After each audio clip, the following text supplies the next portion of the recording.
Many members of our parents' generations will remember where they were at when they learned the news of the assassination of John F. Kennedy, or perhaps heard the reports of the first moon landing.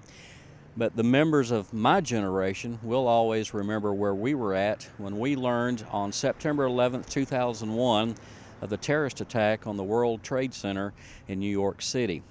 Many of us were gathered right here in Louisville, Kentucky, on the site you see behind me right now. This used to be the site of the Executive Inn, a host hotel for the National Quartet Convention for many years. On that Tuesday morning, in fact, it was a day just as pretty as this, a lot of the business leaders of Southern Gospel Music were gathered in a conference room in the Executive Inn for a meeting of the Southern Gospel Music Guild. And just as the meeting began that day, Bob Brumley, president of the Brumley Music Company, as well as the promoter of the Brumley Gospel Sing, he received a phone call, and after he stepped out to take the call, a few minutes later he came back in and told us what had happened in New York.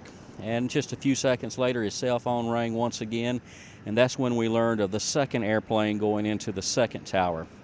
It was an especially trying day for Bob because at that time one of his daughters was an airline attendant. So 11 years later, here we are still in Louisville, Kentucky. The Executive Inn is gone, but that piece of ground you see behind us has a lot of memories for many people in the world of Southern Gospel music. May we never forget.